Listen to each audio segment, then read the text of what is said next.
Willie, who's from London Beat, who's actually coordinating the entire thing, was in his hotel in New York, and he rang me up and said, would you like to audition? So he hooked his machine up in his hotel room, and I played along and was accepted into the band. The funny thing was that at that stage they didn't realise I was in Australia. I recently read a book called Outliers by Malcolm Gladwell, and in it he talks about people who have achieved extraordinary success and how they've got it, often creative people.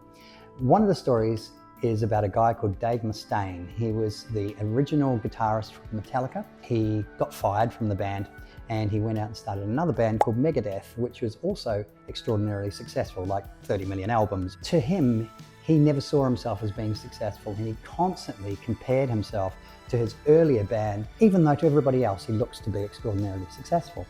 And I think there's some really important lessons, particularly for creative people. If you found out right now that you were never going to be famous and that you were never going to get a Wikipedia entry, you may not play at Glastonbury, you may not get a record deal, would this be something you still pursue?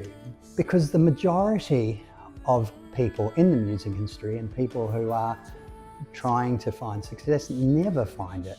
It's the 1% or even less that ever get there. I've had the opportunity to interview lots of famous people as part of my study and also just working in the industry as well. There's almost nobody who actually makes a full-time living out of music. As an example, one of the equipment manufacturers that sells high-end music equipment told me he has never sold a piece of equipment to a professional musician. They're always up-and-coming people who either work from home and have this as a hobby, or they're trying to achieve success, but no famous people, because it's so rare.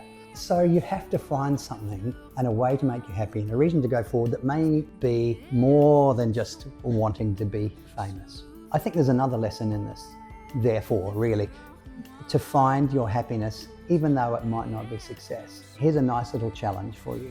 Go and think about the happiest day of your life that you've ever had. I can guarantee it's not going to be probably one of the extraordinary success that you've found, or the day that you got your degree or something like this. It'll be something different. Like for me, when I really had a good think about this, it was one morning when my kids came in. I was in bed and one was playing trumpet really badly, the other one was playing guitar, and they were singing me a song about having to get up and come and have a cup of tea. That would have been a very minor part of my day on that particular day, and it's only that I happen to have a video of it that I sort of go back and look at it, and it seems so special. But at the time, I never recognized it. So finding happiness in the small things is really, really important.